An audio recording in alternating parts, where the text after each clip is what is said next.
সুপ্রিয় দর্শক শ্রোতা আসসালামু আলাইকুম। স্বাগত আইএফআইসি নিবেদিত এই সময়ে আমি জাহেদ চৌধুরী আপনাদের সঙ্গে আছি। আজ আমরা আলোচনা করব সমসাময়িক বিভিন্ন গুরুত্বপূর্ণ বিষয় নিয়ে। ভূমিকম্পের ঝুঁকি মোকাবেলায় প্রয়োজনীয় পদক্ষেপের আশ্বাস দিয়েছেন প্রধান উপদেষ্টার বৈঠক ছিল বিশেষজ্ঞদের সঙ্গে।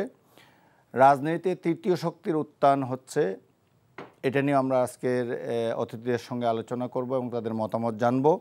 নির্বাচনে কমনওয়েলথ মহাসচিবের সাথে আজকে বৈঠক হয়েছিল। নির্বাচনে কমনওয়েলথের সহযোগিতা চেয়েছেন প্রধান উপদেষ্টা। এর বাইরে রয়েছে এসপি নিয়োগ লটারির মাধ্যমে হবে। আর সর্বশেষ আরেকটি বিষয় রয়েছে, সাবেক প্রধানমন্ত্রী বিএনপি চেয়ারপারসন বেগম খালেদা জিয়া অসুস্থ অবস্থায় হাসপাতালে চিকিৎসাধীন আছেন। তিনি দেশবাসীর দোয়া চেয়েছেন। আমি শুরুতেই আজকে আমার দুইজন অতিথির সঙ্গে আপনাদের পরিচয় করিয়ে দিচ্ছি। আমার বাঁ পাশে রয়েছেন জনাব মুজিবুর রহমান মঞ্জু, এবি পার্টির চেয়ারম্যান। তারপরে রয়েছেন অধ্যাপক ডক্টর মোহাম্মদ হাসনাত আলী, উপাচার্য, নওগাঁ বিশ্ববিদ্যালয়। আপনাদের দুজনকে এনটিভি স্টুডিওতে স্বাগত জানাচ্ছি। মঞ্জু ভাই, আপনাকে দিয়ে শুরু করতে চাই যে শুক্রবার যে আমাদের ভয়াবহ ভূমিকম্প হয়ে গেল, এই ভূমিকম্প নিয়ে আলোচনা থামছেই না এবং খুব স্বাভাবিকভাবে এই নিয়ে বিভিন্ন পর্যায়ে আলোচনা চলছে। এবং আজকে সন্ধ্যায় মাননীয় প্রধান উপদেষ্টা এই ব্যাপারে যারা বিশেষজ্ঞ আছেন তাদেরকে ডেকেছিলেন। সরকারের দায়িত্বশীলরা এখানে বৈঠকে উপস্থিত ছিলেন এবং এখানে উনি তাদের বক্তব্য শুনেছেন এবং তাদের কাছ থেকে মতামত চেয়েছেন। তো এই পরিস্থিতিতে আপনার মূল্যায়ন কি? এখানে আমাদের করণীয়টা কি, সরকারের বা কী করণীয়? না, ধন্যবাদ জাহেদ চৌধুরী। এখানে প্রফেসর হাসনাত আছেন, দর্শকবৃন্দকে শুভেচ্ছা। প্রথম হচ্ছে যে ভূমিকম্পের বিষয়টা তো আসলেই আতঙ্ক তৈরি করেছে মানুষের মধ্যে। যে ভূমিকম্পটা হলো সেদিন শুক্রবার, যদিও বলা হচ্ছে শুক্রবার 21 নভেম্বর, জি, যদিও বলা হচ্ছে যে এটা 5.5, কিন্তু যে মানে কম্পনটা হয়েছে এবং ওই সময়টা 10:30টার দিকে মনে হয়, সকাল 10:38 মিনিটের সময়। ওই সময়টা ম্যাক্সিমাম মানুষরা তখন কোনো না কোনো কাজে ছিল। একটা ঘুমের মধ্যে হলে তো মানুষ টের পায় না সাধারণত, কিন্তু ওই সময়টা ছিল ম্যাক্সিমাম লোকেরাই যারা বাসায় ছিলেন তারা জাগ্রত ছিলেন, যারা স্কুলে ছিলেন, শুক্রবার থাকাতে সবাই ইয়েতে ছিলেন। ফলে এইবারের ভূমিকম্পটা একদম টাচ করেছে সবাইকে এবং মানুষের মধ্যে মানে আমি রাস্তায় যেভাবে মানুষ নেমে এসেছে দেখলাম এবং অনেকক্ষণ পর্যন্ত দেখলাম যে কেউ আপনার উঠছে না, সবাই নিচে দাঁড়িয়ে আছে। তো ভীতি সঞ্চার হয়েছে মারাত্মকভাবে।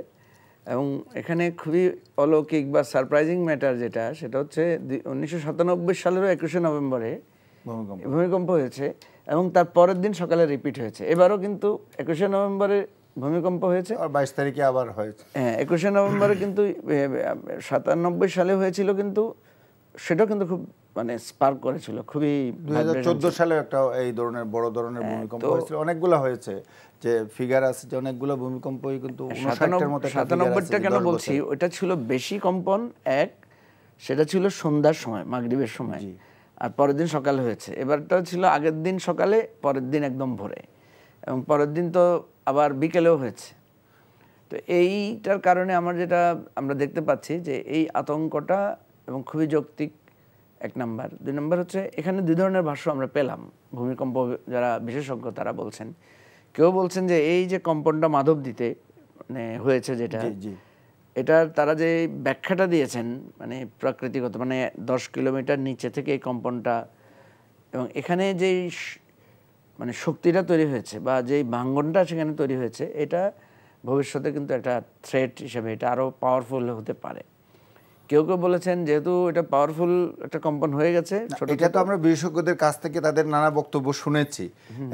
আমরা এই দিকে যদি না গিয়ে আমরা যেটা বলতে চাই যে এই ধরনের যে একটা পরিস্থিতি যেটা বারবারই বলা হচ্ছে, যখনই এই ধরনের একটা ঘটনা ঘটে তখন আমরা এটা নিয়ে দিন সাতেক একটা হইচই হাউকাউ করি, তারপর আবার ভুলে যাই, যে যার কাজে চলে যায়। এখন এইরকম একটা অবস্থায় আমাদের একটা প্রিপেয়ার্ডনেসটা কীরকম হওয়া উচিত, আমি সেই জায়গাটাতে একটু বেশি আলোচনা করতে চাই। না, আমার কাছে যেটা মনে হয়, আমাদের প্রিপারেশন দিয়ে এখানে কিছুই করার নাই আমাদের, কারণ আমরা তো মানে পুরো রাষ্ট্র ব্যবস্থা, তারপরে নগর, এটাকে তো পুরো ধ্বংসস্তূপের থেকে রক্ষা করার কোনো মেকানিজম আমাদের নাই। কোথায় যেন শুনলাম যে ফায়ার ব্রিগেডের লোকেরা বলেছে যে আমাদেরকে উদ্ধার করবে কে, আমরা যদি সেই ধরনের কোনো সিচুয়েশন হয়। আমার কাছে মনে হচ্ছে বাংলাদেশ একটা বড় জাদুঘরে পরিণত হতে পারে এবং এটা মেনে নেওয়া ছাড়া আমাদের কিছু করার নাই। বাংলাদেশ বলতে আমি স্পেশালি ঢাকা শহরকে বোঝাচ্ছি আর কি। ঢাকা শহরের যে সমস্ত মাল্টি স্টোর বিল্ডিং বিভিন্ন জায়গাগুলো হয়েছে, মানে নিয়মের ব্যত্যয় ঘটিয়ে বিভিন্নভাবে যেগুলো হয়েছে, এটাই বলতে চাচ্ছেন? না, একটা হচ্ছে ঘনবসতি, একটা হচ্ছে নিয়মের ব্যত্যয়, একটা হচ্ছে আপনার ওখানে যে ফায়ার ব্রিগেড ঢুকবে, গাড়ি ঢুকারই তো রাস্তা নেই। পুরানো ঢাকার বহু জায়গা আছে, ইভেন মানে আমাদের এখন আধুনিক ঢাকাতেও আমরা দেখি যে গলিগালার ভিতরে যেভাবে আছে, সেখানে একটা বিল্ডিং ভেঙে পড়লে আপনার ওই যে রানা প্লাজার ঘটনা তো আমাদের মনে আছে, উদ্ধার তৎপরতা একটা পর্যায়ে তো বাতিল করে দিতে হয়। এবং এখানে সেনাবাহিনী দীর্ঘদিন নবম ডিভিশন উদ্ধার তৎপরতা চালিয়ে একটা বিল্ডিং এর উদ্ধারে যে পরিমাণ এফোর্ট দিতে হয়েছে, যে পরিমাণ সময় দিতে হয়েছে। না, আজকে যে প্রধান উপদেষ্টা, আমি ডক্টর অধ্যাপক মোহাম্মদ হাসান আলীর কাছ থেকে জানতে চাচ্ছি যে প্রধান উপদেষ্টা আজকে কিন্তু এক্সপার্টদের নিয়ে বসছিলেন এবং উনি বলেছেন যে আপনারা আপনাদের প্রত্যেকে বিভিন্ন জায়গায় কথা বলছেন, টেলিভিশন মিডিয়ায় এসে কথা বলছেন, তার প্রত্যেকে উনি বলেছেন বিভিন্ন ইউনিভার্সিটির টিচাররা ছিলেন, জুলিয়ান মাইনিংয়ের টিচাররা ছিলেন নাকি, তো এবং নগর পরিকল্পনাবিদরা ছিলেন, যারা ভূমিকম্প নিয়ে কাজ করেন সুপরিচিত কয়েকজন আছেন, বুয়েটের প্রফেসর আনসারি সহ অনেকেই আছেন এরকম। তো এইখানে উনি বলছেন আপনারা লিখিতভাবে পরামর্শ দিন। তো আপনার ইয়েটা কি, যে সরকারের কি করণীয় এই পর্যায়ে, কিংবা সরকার রাইট ট্র্যাকে আছে কিনা? ধন্যবাদ আপনাকে জাহিদ ভাই, ধন্যবাদ জানাচ্ছি আমার সহ আলোচক মঞ্জু ভাই এবং যারা এই মুহূর্তে এনটিভির এই জনপ্রিয় টক শো দেখছেন, সবাইকে আমার শুভেচ্ছা। দেখেন, প্রথমত আমি সরকারকে সাধুবাদ জানাতে চাই, সরকার প্রধানকে।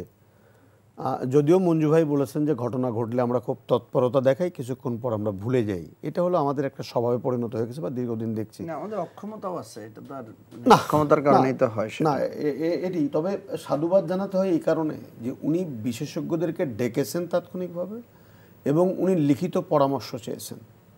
এই পরামর্শ আমি আশা করতে চাই যে আমাদের বিশেষজ্ঞরা এটি গঠনমূলকভাবে আমাদের করণীয়টা কি সেটা সুচিন্তিতভাবে নির্ধারণ করে সরকারের কাছে উপস্থাপন করবেন এবং আমরা একটু জানতে চাই যেটা যেন মিডিয়াতে আসে যে আসলে এই বিশেষজ্ঞ কমিটি বা এই বিশেষজ্ঞরা কী প্রস্তাবনাগুলো সরকারকে দিয়েছিলেন এবং সরকার ভবিষ্যতে এটা কতটুকু বাস্তবায়ন করেছেন। দেখেন, উনি রানা প্লাজার কথা বলেছেন, এছাড়া আরও কিন্তু ভয়াবহ কিছু ঘটনা ঘটেছে, আমাদের অগ্নিকাণ্ডের ঘটনা, পুরান ঢাকায় কয়েকটি ঘটনা ঘটেছে, তারজিন গার্মেন্টসে ঘটেছে, নারায়ণগঞ্জে ঘটেছে।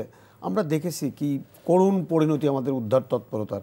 আমরা কি সেখান থেকে উত্তরণের জন্য কথামালার বা কথার ফুলঝুরি ছাড়া দৃশ্যমান কোনো কিছুকে করেছি? উত্তর হলো যে আমরা করিনি।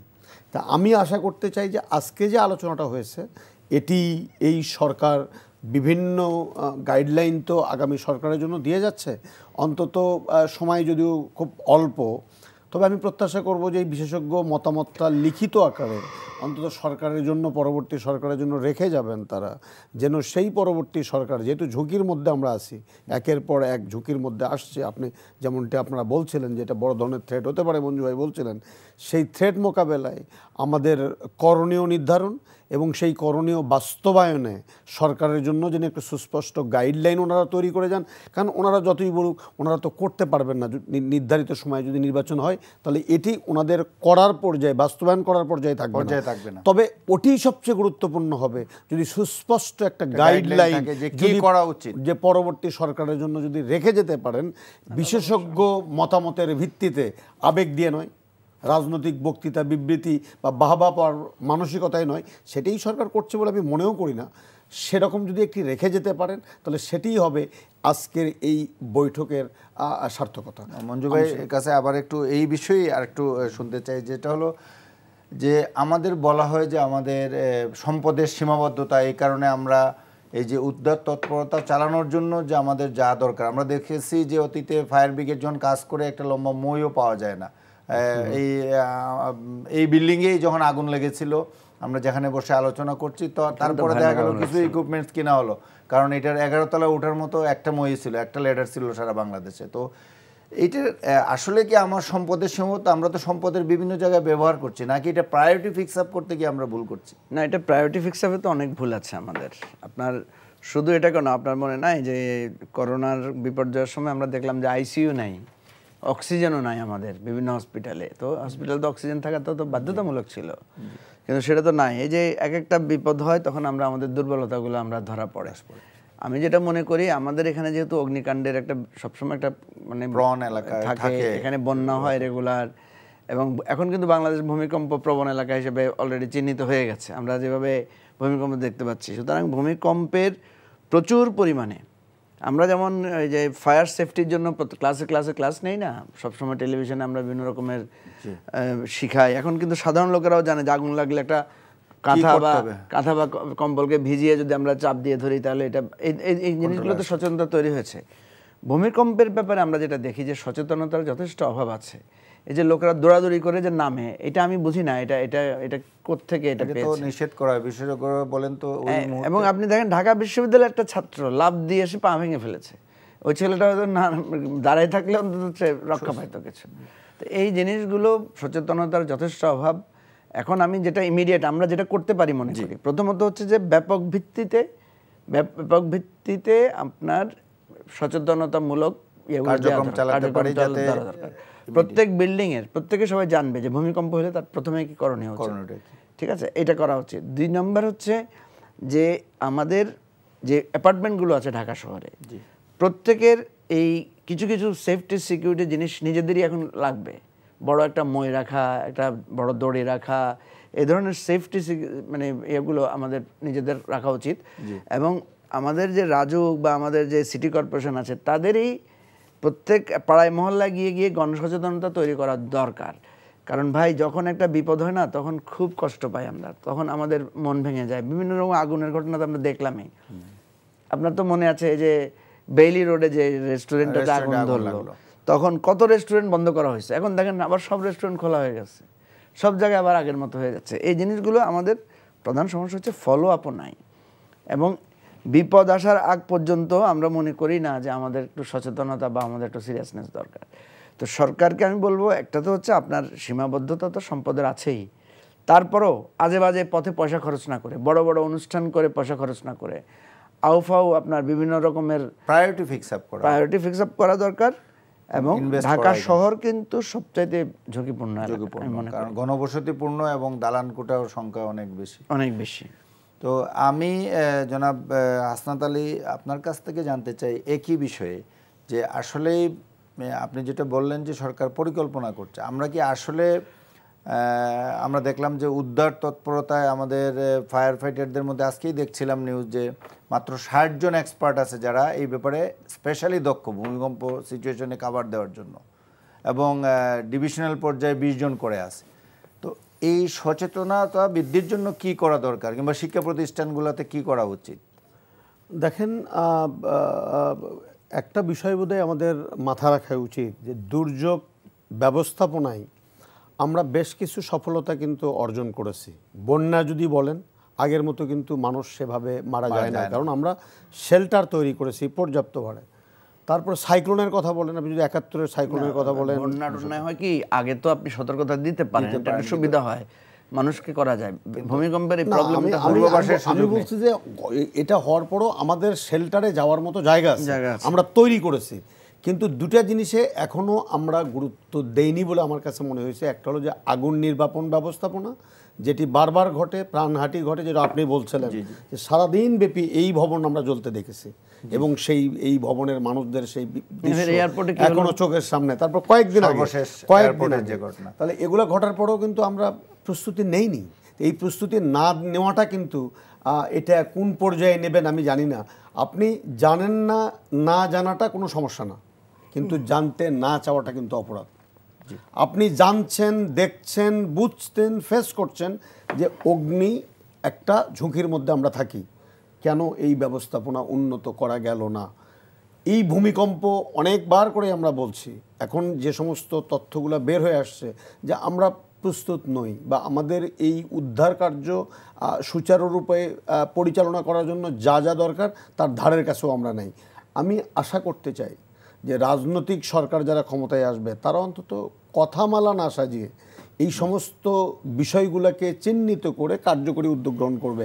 কোভিডের মধ্যে উনি যেটা বলছেন যথার্থই বলছেন যে হাসপাতালে অক্সিজেন নাই, আইসিইউ নেই, থাকার কথা। যখনই কোনো ঘটনা ঘটে তখনই এটার জন্য হইচই শুরু হয়ে যায়, এরপরে এসে দেখা যায় এগুলো আমরা ভুলে যাই। অপ্রয়োজনীয় অনেক খরচ আমরা করি, কিন্তু প্রয়োজনে আমরা বিনিয়োগ করি না। দেখেন একটা উদাহরণ আমি দিই আপনাকে। নর্থ বেঙ্গলে একটা বিশাল বড় রেল সেতু হয়েছে, সেটা উদ্বোধনও হয়েছে। আপনি কি জানেন এর কোনো উদ্বোধনী অনুষ্ঠান কত টাকা খরচ হয়েছে? আপনি ভাবেন তো যে এটা যদি রাজনৈতিক সরকারের ক্ষমতায় থাকতো বা এই পতিত সরকারের প্রধানমন্ত্রী থাকতেন, তাহলে পদ্মা সেতুর উদ্বোধনের যে মহাযজ্ঞ আমরা দেখলাম এবং যে খরচটা দেখলাম, তাহলে এই ব্রিজে অতগুলো টাকা খরচ হতো। এই অপ্রয়োজনীয় ব্যয়টা নিয়ন্ত্রণ করে আমরা যদি প্রয়োজনীয় কাজে যদি বিনিয়োগ বর্ষ পালন করতে গিয়ে আমরা কত টাকা খরচ করেছি সেই হিসাব তো আছে। সেই জায়গাগুলোতে আমি অনুরোধ করব যারাই সরকারে আসুক, যারাই রাজনৈতিক দল, তারা যেন বাস্তবতার নিরিখে গণমানুষের জন্য রাজনীতি করেন এবং এগুলা শুধু কথা না, এগুলো আমাদের প্রয়োজন, একদম প্রয়োজন। সেই প্রয়োজনের জন্য যে প্রস্তুতিটা দরকার, সেই প্রস্তুতি যেন শুধু এই টকশোর কথামালার মধ্যে সীমাবদ্ধ না থাকে বা সরকারের বৈঠকের মধ্যে সীমাবদ্ধ না থাকে বা ফায়ার ফাইটাররা তাদের যে সংকটের কথাগুলো বলছেন, আমি বলতে চাই যে ওনারা যেন নিজেরাও ওনাদের দুর্বলতার জায়গাটুকু সুস্পষ্টভাবে চিহ্নিত করে সরকারের কাছে উপস্থাপন করেন এবং আমাদেরকেও জানান যে তাদের সক্ষমতার জায়গাটুকু কতটুকু, অক্ষমতার জায়গাটুকু কতটুকু, তারা সরকারের কাছে কতটুকু চান। এটাও যদি আমরা জানি, অন্তত সরকারকে সেই কাঠগড়ায় দাঁড় করাতে পারবো যে আমার এই ফায়ার ব্রিগেড বা এই উদ্ধারকর্মীরা তারা রাষ্ট্রের কাছে তাদের সক্ষমতা, অক্ষমতা, ব্যর্থতা বা তাদের সীমাবদ্ধতার কথাটা সুস্পষ্টভাবে ব্ল্যাক অ্যান্ড হোয়াইট লিখিতভাবে সরকারকে জানানো সত্ত্বেও সরকার ব্যবস্থা গ্রহণ করে নাই। এই বিষয়টাও বোধহয় এক ধরনের মানসিক চাপ তৈরি করবে সরকারের প্রতি এই সমস্ত প্রস্তুতি গ্রহণ করার ক্ষেত্রে। সেই কাজটি করবে। আপনাকে ধন্যবাদ। রাজনীতিতে তৃতীয় শক্তির উত্থান হচ্ছে, এই জাতীয় একটা খবর আমরা গতকালকে এবং আজকের বিভিন্ন পত্রিকায়, অনলাইনে, মিডিয়ায় দেখতে পেয়েছি এবং এই প্রক্রিয়ার সাথে আপনি খুবই অ্যাক্টিভলি জড়িত আছেন। আমাদের দর্শক শ্রোতাদের কিছু বলবেন কি? রাজনীতিতে তৃতীয় শক্তির তো দরকার, কারণ আমরা দেখেছি আগে বিএনপি আর আওয়ামী লীগের মধ্যে মানে একক অবস্থান, হয় বিএনপি না হয় আওয়ামী লীগ, হয় বিএনপি না হয় আওয়ামী লীগ। আপনার এরপরে আমরা দেখলাম যে এখন এই এত বড় একটা গণ অভ্যুত্থানের পরে, রাজনৈতিক ভূমিকম্পের পরে দেখা গেল যে আপনার সেই জায়গাটা এখন বিএনপি জামাত হয়ে গেছে। বিএনপি জামাতের মধ্যে মাঝখানে এনসিপির একটা ভালো অবস্থান তৈরি হয়েছিল, কিন্তু ইদানিং আমরা দেখতে পাচ্ছি সেটা বিএনপি জামাতের মধ্যে সীমাবদ্ধ হয়ে যাচ্ছে। তা আমরা যেটা মনে করি যে বিএনপি এবং জামাতের মধ্যে আমরা যে জিনিসটা দেখতে পাচ্ছি, আমরা দেখছি যে অনেকটা পুরানো রাজনীতির স্বভাব এবং অভ্যাসটা, চর্চাটা আমরা দেখছি, যেটা পারস্পরিক আক্রমণ, যেটা আমরা প্রত্যাশা করেছিলাম যে তাদের মধ্যে একটা পরিবর্তন আসবে। দেখেন তারা কিন্তু দীর্ঘদিনের সঙ্গী, দীর্ঘদিন তারা নির্যাতিত ছিল, নিপীড়িত ছিল, একসাথে জেলে ছিল, একসাথে আন্দোলন করেছে, একসাথে সরকার করেছে, একসাথে নির্বাচনও করেছে একই মার্কায়। সেরকম একটা বন্ধুত্ব মাত্র 1-1.5 বছরের মাথায় আমরা দেখলাম যে সেটা একেবারেই মানে এখন তো দেখা যাচ্ছে এমন এমন কথাবার্তা শোনা যাচ্ছে যে জামাত ক্ষমতায় আসলে বিএনপির কী হবে, বিএনপি ক্ষমতায় আসলে জামাতের কী হবে, এরকমের একটা আলোচনা চলে আসছে। আমরা দেখলাম যে কেউ বিএনপি নেতাদের কেউ বলছেন যে ক্ষমতায় আসলে তারা জামাতকে আন্তর্জাতিক অপরাধ ট্রাইব্যুনালে নিয়ে নিষিদ্ধ করার ব্যবস্থা নেবেন। আবার জামাতের পক্ষ থেকেও দেখা যাচ্ছে বিএনপিকে ইশারা ইঙ্গিত করে অনেক ধরনের উত্তেজনাপূর্ণ বক্তব্য দেওয়া হচ্ছে। এই সমস্ত পরিস্থিতির প্রেক্ষাপটে আমরা যেটা মনে করি যে এই সুযোগটা যেটা এসেছে, এখানে একটা নতুন রাজনীতির উত্থান হওয়া দরকার ছিল। সেটা ছাত্রদের হাত দিয়ে হলে খুব ভালো হতো। আমরা সেজন্য ছাত্রদেরকে আমরা মনে করি যে বাংলাদেশে নতুন রাজনীতির, নতুন অভ্যুত্থানের সূচনা যে ছাত্র জনতা করেছে, তাদেরই দায়িত্ব হচ্ছে একটা নতুন রাজনীতির মানে সূচনা করা। এখন কথা হচ্ছে নতুন রাজনীতিটা কি? নতুন রাজনীতিটা হচ্ছে সেটাই যেটা আমরা এই যে জুলাই অভ্যুত্থানের পরে আমরা যে সনদটা তৈরি করেছি না, যেমন আমরা বলেছি যে আপনার প্রধানমন্ত্রী 10 বছরের বেশি ক্ষমতায় থাকতে পারবেন না।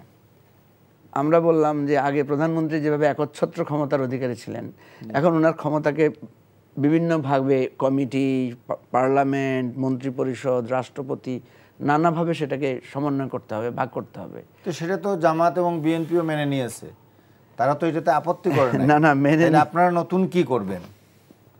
সেটাই তো, আমরাই তো নতুন, আমরা এই নতুনটাকেই বলছি। জি। মেনে নেয়া আর পালন করা, এটাই তো এখন ঝুঁকির ব্যাপার।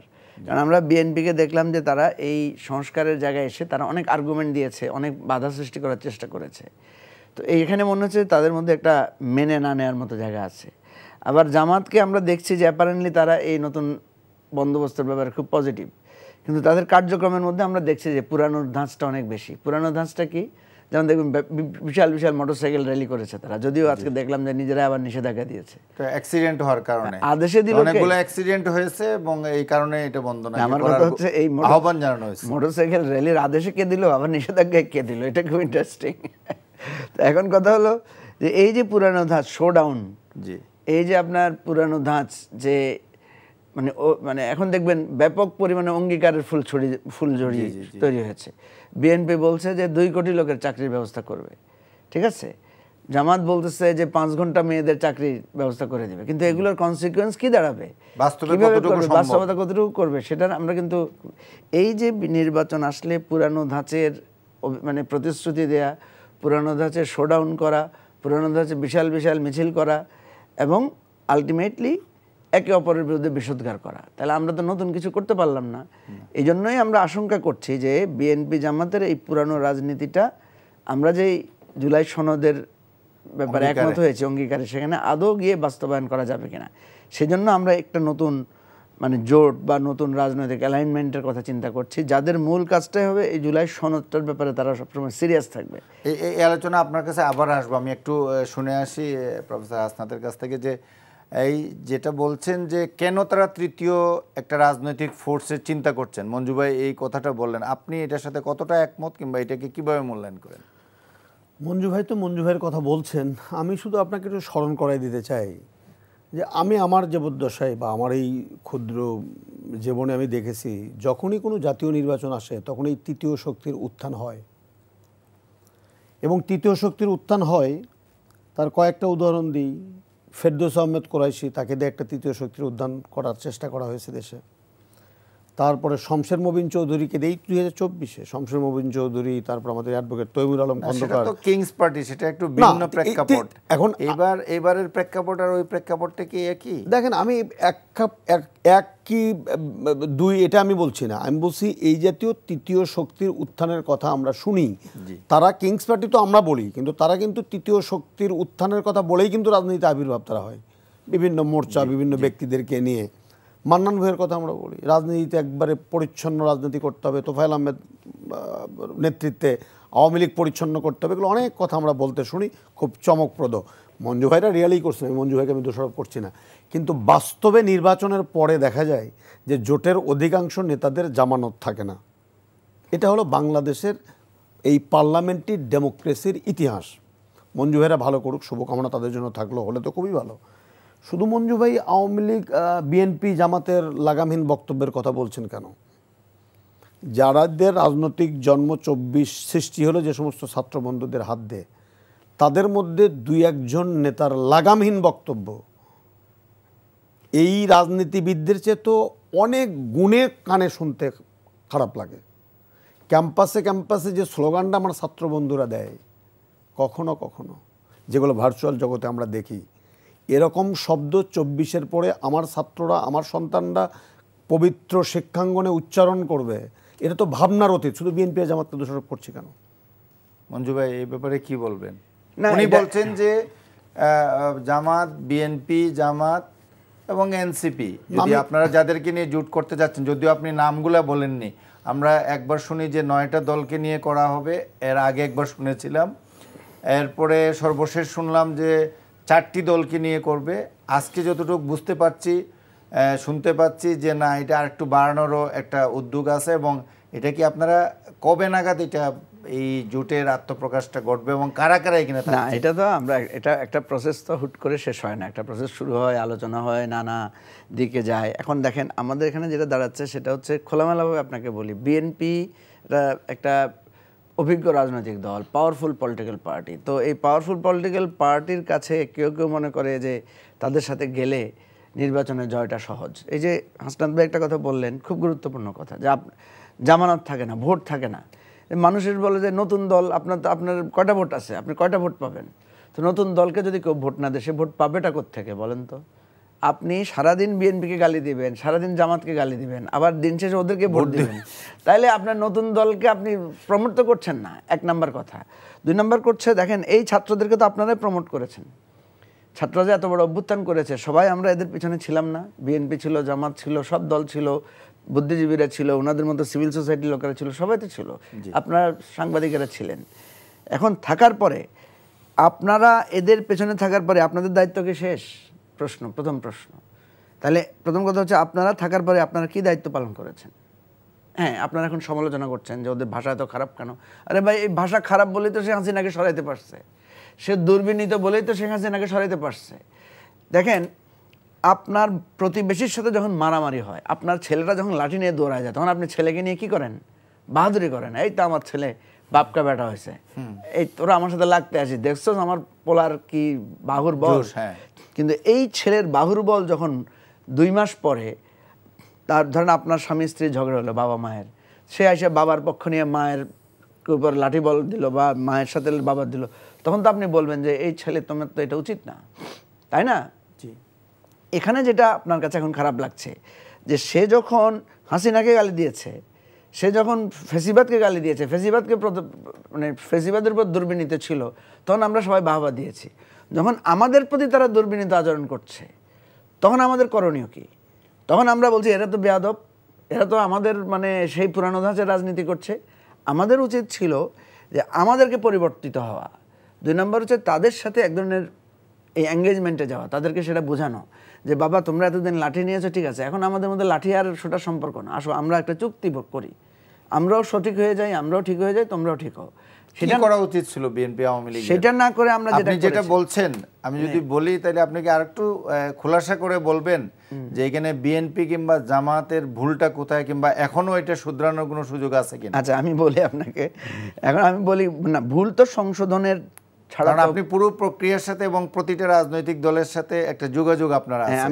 আমি আপনাকে বলি, আমি চেষ্টাও করেছি, চেষ্টা করি না যে তা না। দেখেন, ছাত্ররা পুরানো রাজনীতিবিদদের ব্যাপারে যে সমস্ত তির্যক কথা বলেছে, যেমন ধরেন আমি উদাহরণ দিই 2-1টা। যেমন বিএনপিকে সে বলেছে যে আরে মেয়ে আপনারা তো বালুর ট্রাক সরাইতে পারেন নাই, জামাতকে বলছে আপনারা তো আপনাদের নেতাদের ফাঁসি বাঁচাইতে পারেন নাই, আমরা এসে আপনাদেরকে এটা থেকে উদ্ধার করছি। কথাটা সত্য, কথাটা বলার সময় একটু খারাপভাবে বলেছে, কিন্তু কথাটার মধ্যে কি একেবারেই সত্যতা নাই? অবশ্যই আছে। এখন পুরানো যারা রাজনীতিবিদ, আমাদের তো কি ভাবা উচিত ছিল? আমি যদি বলি আরে আমি কি বলেছি তখন, মানে বিএনপি কি বলেছে, জামাত কি বলেছে? জামাত বলেছে আরে তোমাদেরকে তো সব সাহায্য আমরা করছি, আমরা তো তোমাদেরকে তুলছি, আমরাই তোমাদেরকে করছি, খোঁটা দিয়েছে। বিএনপি কি করেছে? বিএনপি বলেছে তোমরা হঠাৎ কোত্থেকে আসলা 2 মাসে, আমরা 15 বছর 17 বছর ধরে লড়াই করেছি। কথা কোনোটাই অসত্য না, কথা সবগুলোই সত্য, কিন্তু কথা হয়েছে যে আপনি আপনার সন্তানকে এই কৃতজ্ঞতাবোধটায় আপনি আসেন নাই, ঠিক আছে? দ্বিতীয় হচ্ছে আপনার উচিত ছিল প্রথমে বলা যে হ্যাঁ অবশ্যই আমরা পারিনি, আমরা ফেল করেছি এবং আমরা এখনও ফেলের মধ্যে থাকতাম না করে। বিএনপির নেতারা কি বলেছেন? বিএনপির নেতারা বলছেন যে তোমরা না আসলেও আমরা হারাইতে পারতাম হাসিনাকে, আমরা আরও 1 মাস পরে 2 মাস লড়াই করতাম। আপনি দেখবেন আমাদের ফজলু ভাই, senior politician of the BNP, উনি বলছেন যে এই ছেলেরা না আসলেও হাসিনা পড়ে যেত, আমরা আরও 2 মাস পর। এই যে কথাটা আপনি বললেন, এই কথাটা কি আমরা যারা 15 বছর ধরে আন্দোলন দেখলাম, পুলিশের মায়ের আন্দোলন ভেঙে যেতে দেখলাম, নেতা কর্মীদেরকে পালিয়ে যেতে দেখলাম, তারা কি এটা কখনো বিশ্বাস করবে? তাহলে উচিত ছিল একটা সমঝোতা, যে হ্যাঁ বাবারা তোমরাই আমাদেরকে এত বড় মুক্তির দিয়েছো, তোমরা আমাদের হিরো, তোমরা আমাদের জাতীয় বীর, কিন্তু বাবারা জাতীয় বীর অতীতেও ছিল।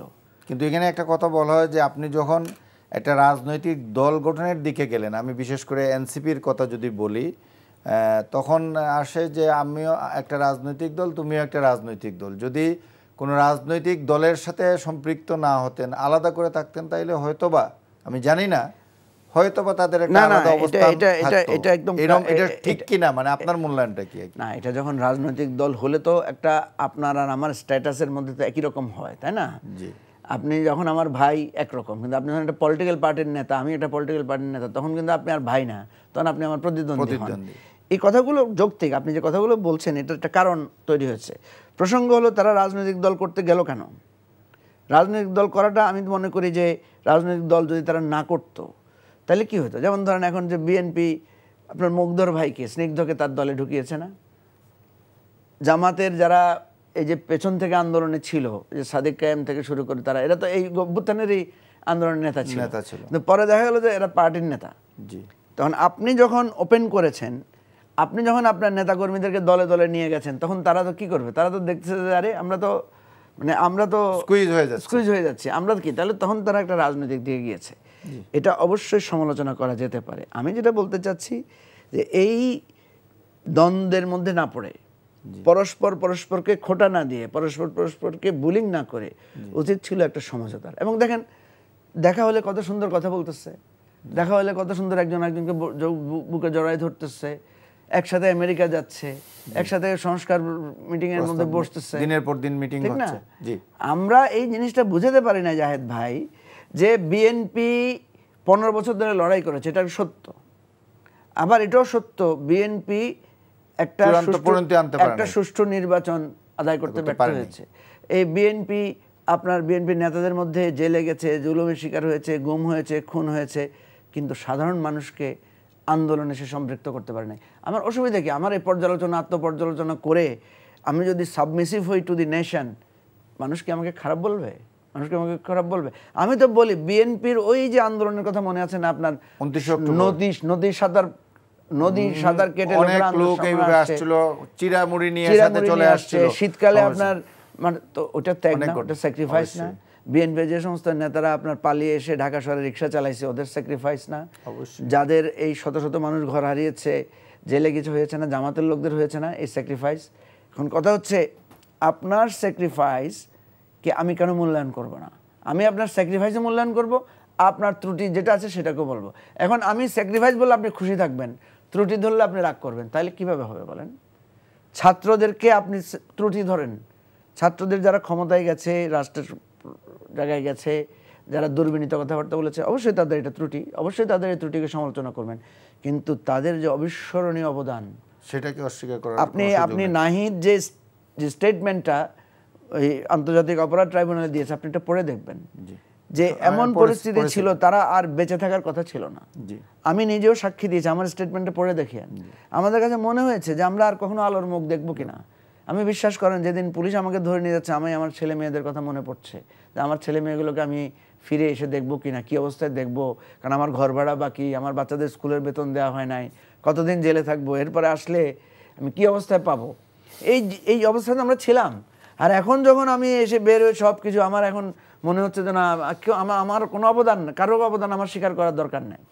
প্রফেসর হাসনাত, আপনি কি মনে করেন যে এনসিপি, এই যে প্রফেসর হাসনাত আজকে একটা ভাইস চ্যান্সেলর হয়েছেন না, একটা দায়িত্ব পেয়েছেন না, আপনি বলেন, আপনি আমার দেশ পত্রিকার এখন নির্বাহী সম্পাদক না, আপনি বলেন, আপনি আমার দেশ বের করার কথা চিন্তা করতে পেরেছিলেন না? পারি নাই আমরা পারি নাই। এই জিনিসগুলো আমরা কেন স্বীকার করব না? গণ অভ্যুত্থানকে আমার দেশ সম্পাদক, এবং আমরা সব সময় এটাকে না, এই কথাটা আমি যে এই অভ্যুত্থান না হলে আমার দেশ পত্রিকা আসতো না। আমি এই কথাটা স্বীকার করে বলবো, বাবা তোমরা সব করেছো, কিন্তু তোমরা আমাদের ভবিষ্যৎ, তোমাদেরকে ভালো হইতে হবে।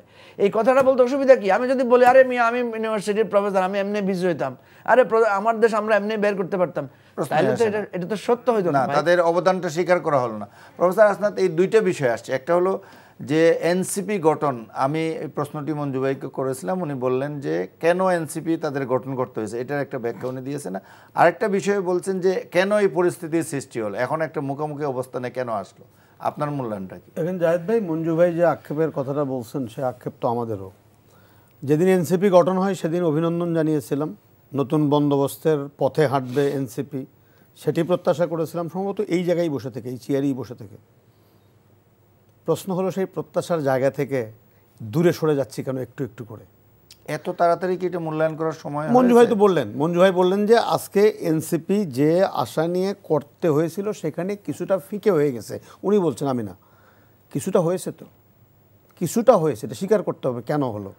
মানে এই তরুণদের কাছে আমাদের চাহিদা, দেশবাসীর চাহিদাটা আরেকটু বেশি ছিল না, সেটা তো তারা আরো শক্তিশালী হয়ে একটা সংগঠিত ফোর্স হিসেবে কাজ করবে, এটা একটা বড় অংশের, মানে মানুষের একটা বড় অংশের মধ্যে এই প্রত্যাশা তো আপনি করতে হবে। আচ্ছা সরি, আমি হাসান ভাইটা শুনি, আমাকে একটু বলতে দেন। জি জি জি।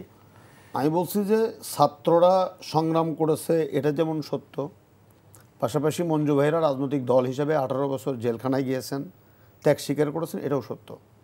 পাশাপাশি এটাও আপনাকে মানতে হবে, যদি 5 তারিখে সেনাবাহিনী যদি তাদের ট্যাঙ্কের ওপরে ছাত্র বন্ধুদেরকে সকল শ্রেণী পেশার মানুষকে নাচতে দিতে না দিত, তাহলে সেটা কিন্তু খুব সহজ হতো না, এটাও কিন্তু মানতে হবে। কারণ 5 তারিখ ঘটেছে সম্মিলিত শক্তির একটি বিস্ফোরণের মধ্য দিয়ে এই দেশটা স্বাধীন হয়েছে। কেউ তো কাউকে অস্বীকার করার উপায় নেই। আমি ছোট করে একটা কথা বলি মঞ্জু ভাইয়ের মতো করে, স্বাধীনতা যুদ্ধে 71-এ আমরা দেশ স্বাধীন করেছিলাম, গুটি কয়েক স্বাধীনতা বিরোধী ছাড়া অধিকাংশ মানুষ এক জায়গায় ছিল। জাসদ তৈরি হলো কেন? বৈষম্যের জন্য তো, আইন শৃঙ্খলা বাহিনীর অবনতির জন্য তো, হানাহানির জন্য তো। রক্ষী বাহিনী তৈরি হলো কেন? 3 নভেম্বরের সৃষ্টি হলো কেন? 7 নভেম্বরে ঐক্য মধ্য দিয়ে গণতন্ত্র ফিরে পেলাম বাকশাল থেকে, কেন অনৈক্য হলো? কেন 91 সনে 3 দলের রূপরেখা অনুযায়ী পার্লামেন্টারি সিস্টেমে আসার পরেও আবার বিভাজন তৈরি হলো? 18 বছর এই বিভাজনের ফলে আমাদেরকে গণতন্ত্রহীন অবস্থায় থাকতে হলো, ভোট দিতে পারলাম না, মঞ্জু ভাইদেরকে জেল খেতে হলো। বিএনপির নেতৃবৃন্দ কি কম জেলে গেছে? ইলিয়াসের কি খুঁজে পাওয়া গেছে? চৌধুরী আলমকে খুঁজে পাওয়া গেছে? আমাদের একটু শেষ করি ভাই। এখন বাস্তবতা হলো যে এই যে অনৈক্যটা, এই অনৈক্যটা আমি ওনার সাথে শতভাগ একমত। এই অনৈক্য আমরা চাইনি। আমি বিশ্ববিদ্যালয়ের শিক্ষক, কেন আমার বিরুদ্ধে 7টি মামলা হবে? কি অপরাধ ছিল? আমি তো ক্লাসে ছিলাম। গায়েবী মামলা, মিথ্যা মামলা, এরকম আরও বহু শিক্ষকের বিরুদ্ধে, ঢাকা বিশ্ববিদ্যালয়ের প্রফেসর মোর্শেদ হাসান খান, তাজমিরি ইসলাম, তারপরে প্রয়াত রফিকুল ইসলাম স্যারের মিসেস, এরকম অনেক শিক্ষকদের বিরুদ্ধে মামলা হয়ে গেছে। শাহেদা রফিক, এরকম মামলা হয়েছে কেন? এই স্বৈরাচারের পতনের জন্য, আন্দোলন করার কারণে কত। তো এখন বিষয়টা হলো যে আমি মন থেকে চেয়েছিলাম এবং একাধিকবার বলেছে যে এই বিএনপি জামাতের অনৈক্য বা এনসিপিদের যারা আমাদের সন্তান, তাদের মধ্যে অনৈক্য স্বৈরাচারের পুনঃপ্রতিষ্ঠিত হওয়ার ক্ষেত্রে গুরুত্বপূর্ণ ভূমিকা বা অনুঘটক হিসেবে কাজ করছে। এখন আমার প্রশ্ন হলো, তারা কারা যারা এই অনৈক্য দূর না করে এই দূরত্ব সৃষ্টি করার ক্ষেত্রে অনুঘটক হিসেবে কাজ করছে? প্রত্যেক রাজনৈতিক দলকে আমরা বলবো যে রাজনীতি করছেন, ক্ষমতায় যাবেন। মঞ্জু ভাই ক্ষমতায় যাওয়ার জন্য রাজনীতি করছেন, এনসিপি ক্ষমতায় যাওয়ার জন্য দল সৃষ্টি করেছেন, জামাত ইসলাম যত কথাই বলুক আল্লাহর শাসন কায়েম করা, ক্ষমতায় যাওয়ার জন্য করছে, নাহলে এত কথা তো বলতো না। আর বিএনপি তো ক্ষমতা কেন্দ্রিকই দল, তারা ক্ষমতায় যাবে, 3 বার ক্ষমতায় ছিল। আমি কোনোটাই দোষ দিই না, কিন্তু আমার প্রশ্ন হলো যে 3 জোট ছাত্রবন্ধু সবাই মিলে আমরা এই দেশটাকে দ্বিতীয়বারের মতো স্বাধীন করলাম, সেই মাত্র 1 বছরের মধ্যে আমাদের মধ্যে এত বিভাজন তৈরি হলো কেন? এবং এই বিভাজন যত বেশি হবে, যত অনৈক্য বেশি হবে। আপনার কি মনে হয় কেন এই বিভাজন তৈরি হলো? আপনার মূল্যায়নটা কি? দেখেন, এখানে কোনো না কোনো নেপথ্য শক্তি কাজ করছে যাতে এই বিএনপি জামাতের দীর্ঘ 18 বছরে যে তাদের যে মঞ্জু ভাই যেটা বলছেন, একসাথে আন্দোলন করেছি, একসাথে ক্ষমতায় গেছি, বিএনপি খারাপ হয়নি। একসাথে সরকারে থেকেছি, বিএনপি খারাপ হয়নি। এখন সরকারে নাই, কোনো কিছুতে নাই, বিএনপি এখন খারাপ। বা এতদিন জামাত বিএনপির সাথে একই কথা আমি বলছি যে এতদিন জামাত বিএনপির সাথে থাকলো, জামাত খারাপ হয়নি, স্বাধীনতার বিপক্ষের শক্তি হয়নি, এখন খারাপ। এই ছাত্র বন্ধুরা 5 তারিখে প্রথম প্রহরে তারেক রহমানের সাথে ভার্চুয়াল মিটিং করলেন, বেগম খালেদা জিয়ার কাছে গেলেন, দোয়া নিয়ে আসলেন। এখন তারা তাদেরকে বলে, তারা তাদেরকে বলে। আমি কেন, তারা তো ওই 21 তারিখেও বেগম খালেদা জিয়াকে সালাম দিতে গেছে, সুন্দরভাবে কথা বলছে, আমরা যেটা ছবি দেখেছি, ভিডিও দেখেছি। ছাত্র বন্ধুরা তো খালেদা জিয়াকে সম্মান করছেন। স্বাধীনতার পরের অনৈক্য, জিয়াউর রহমান হত্যাকাণ্ড, সৈরাসু জিয়াউর হত্যাকাণ্ড অনৈক্য, এরশাদ বিরোধী আন্দোলনের পরের অনৈক্য, 86 নির্বাচন, 96 তত্ত্বাবধায়ক সরকারের দাবি, বিএনপি থেকে বের হয়ে যে অনৈক্য, আজকের যে অনৈক্য, সমস্ত অনৈক্য আমাদের গণতন্ত্রকে হুমকির মুখে ফেলেছে এবং বারবার গণতন্ত্রকামী মানুষকে একটা বিপদের মুখোমুখি দাঁড় করিয়েছে। আজকে এই নির্বাচনের প্রাক্কালে এখনও সময় শেষ হয়ে যায়নি। রাজনৈতিক দলদেরকে অনুরোধ করব যে আপনারা যে ঐক্যবদ্ধভাবে কাঁধে কাঁধ মিলে সকল শ্রেণী পেশার মানুষ ঐক্যবদ্ধ হয়ে যে ফ্যাসিজমকে দেশ থেকে বিতাড়িত করেছেন, দয়া করে আপনাদের অনৈক্যের কারণে আবার যেন নতুন করে ফ্যাসিস্টরা দেশে ফিরে আসার সুযোগ তৈরি না হয়, সেই পথটা আপনারা বন্ধ করুন। দেশবাসী সেটা আপনাদের কাছে সবচেয়ে বেশি প্রত্যাশা করে। মঞ্জু ভাই, আপনি কি মনে করেন ফ্যাসিস্টরা আবার ফিরে আসতে পারে, আসার সুযোগ সৃষ্টি করে দিচ্ছেন আপনারা? পৃথিবীর ইতিহাস বলে যে ফ্যাসিস্ট পালিয়ে গেছে জনরোষের, সে আর ফিরে আসতে পারবে না। গণতান্ত্রিক পথে তো পারবেই না। যদি গণতান্ত্রিক পথে আসতে হয়, তাকে তার ভুল স্বীকার করে সংশোধনের মধ্য দিয়ে তাকে আসতে হবে। তো এখনো ভুল স্বীকার করেনি। হ্যাঁ, তো সেই জায়গায় আমি মনে করি ফ্যাসিস্টদের আর গণতান্ত্রিক প্রক্রিয়া, কিন্তু ফ্যাসিজম ফিরে আসতে পারে। আমার কথাটা বোঝার চেষ্টা করেন। ফ্যাসিস্ট যে পালিয়ে গেছে, যে জনরোষের মধ্য দিয়ে পদানত হয়েছে, তার যদি সে রাজনৈতিকভাবে স্বাভাবিক পথে উত্থান হতে হয়, গণতান্ত্রিক পথে, তাকে কিন্তু একটা রাজনৈতিক সংস্কারের মধ্যে দিয়ে যেতে হবে। কিন্তু সেটা যদি সে না করে, সে আর উঠতে পারবে না। উঠতে পারবে সে কিছু জঙ্গিবাদের মধ্যে দিয়ে। সে হয়তো আবার একটা বিপ্লব করে, দখল করে, অস্ত্রবাজি করে, ইন্ডিয়ার সাহায্য নিয়ে এসে সে আবার তার ক্ষমতার বসে আবার একটা তার দখল সত্ত্ব কায়েম করতে পারবে। কিন্তু সেই দখল সত্ত্ব তো তার ছিল, সেই দখল সত্ত্ব শক্তিশালী ছিল। আমি যেটা বোঝাতে চাই, তুমি সেই দখল সত্ত্ব নিয়ে তো ছিলা, টিকতে তো পারো না, একটা সময় তো তোমাকে পদানত হতে হয়েছে। তার মানে তুমি যদি আবারও একই পথে আসো, আবার একই পরিণত হবে। তাহলে তোমাকে এই, আপনি কি বিশ্বাস করেন যে শেখ হাসিনা আবারও বাংলাদেশের নেতৃত্বে কখনো আসতে পারে? আমি সেটা বিশ্বাস করি না। আওয়ামী লীগ আসতে পারে, কিন্তু শেখ হাসিনা আর আসতে পারবে না। আওয়ামী লীগ, আবারও বলছি, আওয়ামী লীগ আসবে যদি সে তার রাজনীতিকে সংশোধন করার মধ্য দিয়ে সে গণতান্ত্রিকভাবে আসে। দেখেন, দুটো পার্থক্য আপনাকে বলি। ৭৫ সালে আওয়ামী লীগের পতন হয়েছিল, মানে সেটা একটা অন্যভাবে হয়েছিল। কিন্তু ৭৫ সালের আওয়ামী লীগের পতনের পরে ক্ষমতায় কারা এসেছে? আওয়ামী লীগের লোকেরা ক্ষমতায় এসেছে। ওই খন্দকার মোশতাক, তার ক্যাবিনেটের অলমোস্ট সবাই ছিল, তাই না? কিন্তু এটা কিন্তু সাস্টেইন করে নাই। আস্তে আস্তে আস্তে আস্তে আওয়ামী লীগের ওই দালালগুলো আস্তে আস্তে পদানত হয়ে, কিন্তু বিপ্লব যারা ঘটিয়েছিল বা সেই জাসদ বা ন্যাপ, তারাই কিন্তু আলটিমেটলি এসে ক্ষমতায় এসেছে। তারা হয়তো ওই নামে আসে নাই, জাসদ নামে আসে নাই, ন্যাপ নামে আসে নাই, তারা এসেছে বিএনপি নামে। আপনি ভালো করে খেয়াল করেন। এবারও আপনি দেখবেন যে শেখ হাসিনার পতনের পরে এই যে পদ্ধতি নির্বাচনের মধ্যে দিয়ে ক্ষমতায় আসতেছে কারা? ওই 15 বছর ধরে যারা আন্দোলন সংগ্রাম করেছে, হয় বিএনপি না হয় জামাত। মানে আমরা যদি দেখি ক্ষমতায় তারাই আসতেছে। এখন প্রশ্ন হচ্ছে, এই যে কথাটা হাসনাত ভাই বললেন যে ছাত্ররা কেন সরকারে গেল? ছাত্ররা বিপ্লব তো অতীতেও, অভ্যুত্থান তো ছাত্ররা করেছে, অতীতে তো ছাত্ররা অভ্যুত্থানের পরে সরকারে যায় না। এবার যেতে হলো কেন? এবার যেতে হয়েছে এই জন্য, অতীতের অভ্যুত্থানের নেতৃত্ব রাজনৈতিক নেতাদের হাতে ছিল। 90 বলেন, 69 বলেন, এবারে রাজনৈতিক নেতাদের কোনো নেতৃত্ব তাদের হাতে ছিল না অভ্যুত্থানের, এবং তারা অস্বীকার করেছে। হ্যাঁ, অস্বীকারটা তারা কৌশলের মতো করে করেছে। বলেছে যে এটা কৌশলগত কারণেই করা হয়েছে। এবং আপনি এক্সট্রিম মুভমেন্টে এসে তো আপনি ভালো জানেন, মির্জা ফখরুল সাহেব যখন বলেছেন যে ছাত্রদের আন্দোলন সম্পর্কে এটার সাথে আমাদের কোনো সম্পর্ক নাই, তখনও বিএনপির হাজার হাজার লোকেরা, নেতাকর্মীরা ছাত্রদের আন্দোলনকে নৈতিকভাবে, অর্থনৈতিকভাবে, নানাভাবে সাহায্য করেছে। জামাতের লোকেরা তো কিছুই বলে নাই, কিন্তু তাদের সর্বশক্তি নিয়োগ করেছে। কেন করেছেন আপনি? তখন আপনি প্রশ্ন তোলেন না কেন যে তোমরা কারা, তোমাদের পরিচয় কি, তোমরা নামাজ পড়ো কিনা, তোমরা জিয়ার আদর্শকে মানো কিনা, জিয়াকে নেতা মানো কিনা, কিছুই তো প্রশ্ন করেন নাই। ওদের কজের সাথে আপনি আপনাকে বিলীন করে দিয়েছেন, কারণ আপনারও একটা উদ্দেশ্য ছিল যে এই সরকারের পতন হোক, পতন করা। এখন প্রশ্ন হলো, আপনি এই পতনের পরে রাজনৈতিক নেতারা যখন আপনারা বসেছেন, তখন আপনারা কেন একটা জাতীয় সরকার করলেন না? তখন কেন আপনারা ইউনূসকে বললেন না যে আপনি আসার পরে আপনার এই দায়িত্ব, 3 মাস ক্ষমতা, এটা আপনি কিছু তো বলেন নাই। তার মানে আপনার কর্তৃত্ব, নেতৃত্ব এখানে ফাংশন করে নাই। তো কর্তৃত্ব, নেতৃত্ব ফাংশন করে নাই বলে ওই আনকোরা, অনার্স পাস 26 বছরের, 24 বছরের ছেলেদেরকে একটা সরকার গঠন করতে হয়েছে।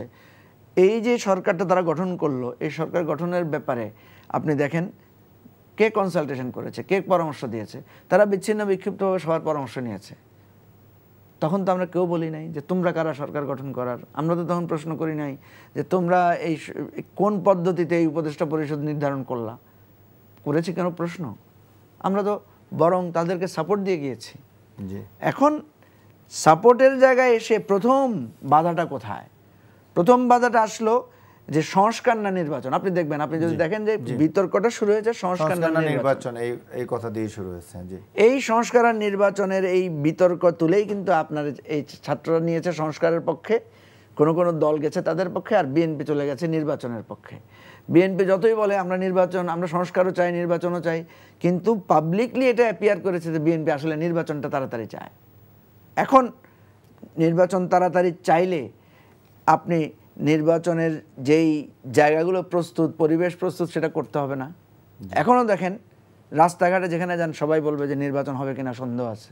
কেন? আসলে এই প্রশ্নটা তো আমাদেরও এই প্রশ্নটা করে, কারণ অস্বাভাবিকতা তো এখনো স্বাভাবিক জায়গায় আসে নাই। তো আপনার কি মনে হয় যে নির্বাচন হবে ফেব্রুয়ারির প্রথমার্ধে? নির্বাচন হওয়া নিয়ে আমার কাছে কোনো সংশয় নাই, নির্বাচন সুষ্ঠু হবে কিনা সেটা নিয়ে আমার কাছে সংশয় আছে।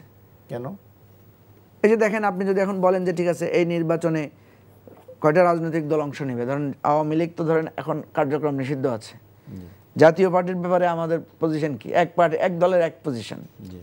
কেউ আমরা জাতীয় পার্টির বিপক্ষে, আবার বিএনপি বলছে জাতীয় পার্টিকে পার্টিসিপেট করার ব্যাপারে তাদের আগ্রহ আছে বা বোঝা যায় সেটা। নির্বাচন কমিশন তো আর কোনো ব্যবস্থা নেয়নি তাদের বিরুদ্ধে। তাইলে আপনি দেখেন, আপনি যদি ওই যে আপনি বলছেন ইলেকশন তাড়াতাড়ি করেন, ইলেকশন তাড়াতাড়ি করলে এই প্রশ্নগুলো সেটেল করতে হবে তো। আপনি এখনও, আমি আপনাকে বলি, বিভিন্ন জায়গায় এবারে কী হবে আপনাকে বলি, নির্বাচনের সময় কোথাও কোথাও এই যে স্বতন্ত্র দাঁড়াবে আওয়ামীপন্থী লোকেরা, সেখানে এই বিএনপি হোক, জামাত হোক বা প্রতিদ্বন্দ্বীরা গিয়ে অ্যাটাক করবে, এবং এটার কারণে এখানে যে কেওয়াজটা হবে সেই কেওয়াজটা কিন্তু আমাদের পুলিশ বাহিনী করতে পারবে না, এবং সেখানে প্রশ্ন উঠবে, নির্বাচন কমিশন প্রশ্নবিদ্ধ হবে। যেখানে জাতীয় পার্টির লোকেরা ইলেকশন করতে যাবে সেখানে তার প্রতিদ্বন্দ্বীরা নানা রকমের পরিস্থিতি তৈরি করবে, এবং ফ্যাসিবাদের দোসরদের বিরুদ্ধে এখনও মানুষ ক্ষুব্ধ আছে। এখনও বিভিন্ন জায়গায় ফ্যাসিবাদের কেউ কেউ পাইলে মানুষ গিয়ে ঘেরাও করতেছে, বাড়িঘর ঘেরাও করতেছে। এইটা আপনি নির্বাচন ঘনিয়ে আসলে এটা আরো বেশি হবে আপনি মনে করছেন? এটা নির্বাচনের সময় এটা একটা ইস্যু হবে। আরও মজার ঘটনা দেখেন, বিএনপি এবং জামাতের লোকেরা কিন্তু এখন আওয়ামী লীগের ভোট টানার জন্য নানা রকমের প্রতিযোগিতায় লিপ্ত হয়েছেন। তাইলে ভাই কি হলো আপনার? আপনি একটা সেটেলমেন্টে পৌঁছলেন না যে একটা ফ্যাসিবাদ পালিয়ে গেছে, তার স্ট্যাটাসটা কি হবে, তার নির্বাচনের জায়গাটা কি হবে। আওয়ামী লীগ পালিয়ে যাওয়ার পরে তার মধ্যে কোনো অনুশোচনা নাই, সে উপরন্তু আপনাকে সারাক্ষণ থ্রেট দিচ্ছে, আর আপনি আওয়ামী লীগের ব্যাপারে কনফিউজ। কেউ বলছেন আমরা আওয়ামী লীগ নিষিদ্ধ হওয়া চাই না, আমরা চাই তাদের আইনগত ব্যবস্থা হোক। আইনগত ব্যবস্থা হলে আপনি তার মিছিলে করেন কেন? আপনি আজকে যতগুলো আওয়ামী লীগ অফিস ভাঙচুর হয়েছে, বিভিন্ন জায়গায় যে আওয়ামী লীগ নেতাদের বাড়ি ঘর আক্রমণের শিকার হয়েছে, এটা কারা করছে? নিশ্চয়ই অন্য কোনো পলিটিক্যাল পার্টি যারা এখন সক্রিয় আছে তারা এর সাথে। আপনি খোঁজ নেন কারা করছে? রাজনৈতিক দলগুলোর কর্মীদের নেতৃত্বে বেশি ছিল, তারা অস্বীকার করুক যে আমরা করি নাই। তাহলে আপনি একটা আপনার কাছে আবার আসবো একটু এই ব্যাপারে। আমি একটু প্রফেসর হাসনাতের এই বক্তব্যটা শুনতে চাই যে এই যে দুটো প্রধান রাজনৈতিক দল, ইভেন আমি বলবো এনসিপিও, এই প্রধান রাজনৈতিক দলগুলো সবাই আওয়ামী লীগের কর্মীদের তাদের দলে ঢুকাতে চাচ্ছে কিংবা ঢুকাচ্ছে, বিভিন্ন জায়গায় নিয়ে নিচ্ছে। এটাকে আপনি কিভাবে দেখেন? দেখেন এটা কি হওয়া উচিত? দেখেন জাহিদ ভাই, ওই যে আমি বললাম অনৈক্য, জি, আপনি আওয়ামী লীগকে বর্জন করবেন, নির্বাচনে আসতে দেবেন না, নিষিদ্ধ করবেন, জাতীয় পার্টিকে আসতে দেবেন না, নিজেরা ঐক্যবদ্ধ হবেন না, তো আসবেই তো। জি, খুবই কোয়াইট নেচারাল। আমি কিন্তু বারবার একটা জিনিস বলছি যে যত অনৈক্য এই 24-এর পক্ষভুক্ত শক্তির মধ্যে বিদ্যমান থাকবে তত ফ্যাসিজম দ্রুত ফিরে আসবে। কারণ আপনি শুধু জামাত আর বিএনপি কেন, এনসিপি কি ভোট চাচ্ছে না? বা মঞ্জু ভাইরা কি ভোট চাবেন না? ভোটে যখন প্রার্থী হবেন সবার ভোট চাবেন, এবং হিন্দুদের ভোটও চাবেন, সনাতনী ধর্মাবলম্বীদের ভোটও চাবেন, উপজাতীয়দের ভোট, সবার ভোট আপনি চাবেন। কারণ ভোটের রাজনীতিতে সবাই ক্ষমতায় যেতে চায়। সেই জায়গায় আপনি এখানে কোনো আপত্তি দেখছেন না? না, আমি আপত্তির কথা আপনি দেখে তো কোনো লাভ নাই রে ভাই। কারণ যারা নির্বাচন করবেন, যারা রাজনৈতিক দল, ওনারা তো এই সুযোগটা তৈরি করে দিচ্ছেন। কারণ জাতীয় পার্টিকে আপনি কী করে আটকাবেন? কারণ নির্বাচন কমিশন তো আইন করে তো করেননি। মঞ্জু বলছে আরও সময়, কত সময় নেবেন আপনি? একটা অন্তর্বর্তীকালীন সময় কতদিন নেবেন আপনি? এই অন্তর্বর্তীকালীন সরকারের সফলতার পাল্লা যেরকম একেবারেই কম না, কিন্তু জনমানুষের যে প্রত্যাশা ছিল অন্তর্বর্তী সরকারের কাছে, সেটা তো অনেকাংশে সেই প্রত্যাশা পূর্ণ হয়নি, এবং এটা হওয়ার সম্ভাবনাও নেই। কারণ দিন শেষে এটিই বাস্তবতা যে একটি দেশের গণতান্ত্রিক সুষ্ঠু চর্চার জন্য বা সুশাসনের জন্য, অর্থনৈতিক মুক্তির জন্য, বা আপনি সমস্ত গণতান্ত্রিক প্রতিষ্ঠানগুলোকে অ্যাকাউন্টেবল করার জন্য একটা নির্বাচিত সরকারের খুবই প্রয়োজন। এবং সেটি মনে করি যে নির্বাচনটা যথাসময়ে হওয়া দরকার। এবং নির্বাচনের মধ্যে মঞ্জু ভাই বলছেন বাংলাদেশের নির্বাচনী ইতিহাস বলে যে একেবারেই আপনি কোনো উত্তাপ ছড়াবে না, নির্বাচন হয়ে যাবে। মঞ্জু ভাই 10 সেকেন্ড, আমরা অনুষ্ঠান শেষ করব। না, আমি আমার কথা ভুল মানে ব্যাখ্যা করার সুযোগ নাই। আমি বলি নাই যে নির্বাচন চাই না। আমার কথা হচ্ছে যে আমরা রাজনৈতিক দলগুলো যদি ভাগ করে ফেলতাম, যে ঠিক আছে আমরা একমত হলাম এই সংস্কার করে ফেলবো, যেমন সংস্কার কমিশনে আমরা যে মানে লম্বা 8 মাস সময় কাটিয়েছি, এটা 2 মাসেই করা সম্ভব ছিল যদি সবাই ঐক্যমতে বসতে পারতো, তাড়াতাড়ি সবাই শিখতো হ্যাঁ আমরা আর পুরানো বাংলাদেশ চাই না, আমরা পুরানো সংবিধান, পুরানো রীতিনীতি চাই না, তাহলে আমরা এই নতুন সহজে করতে পারতাম এই করা। বিষয়গুলো। এখন ওই আমরা শেষ করতে হচ্ছে। যে তাইলে আমি যেটা বলছি যে সংস্কার বিচার নির্বাচন যেটা ছিল এটা আমরা সহজে করে ফেলতে পারতাম, এখনো আমরা করতে পারবো না যে তা না, কিন্তু এখনো নির্বাচন করতে গেলে দেখা যাচ্ছে আপনার সেই সংকটটা রয়ে যাচ্ছে। আর সরকারের সহযোগিতা ছাড়া নির্বাচন এখন আর কিছু করার নাই। এখন আর কিছু আপনাকে অসংখ্য ধন্যবাদ প্রফেসর আসনাত, আপনাকে অসংখ্য ধন্যবাদ আমাদের অনুষ্ঠানে যোগ দেওয়ার জন্য। সুপ্রিয় দর্শক শ্রোতা, এতক্ষণ আপনারা অতিথিদের বক্তব্য শুনলেন। শুভরাত্রি।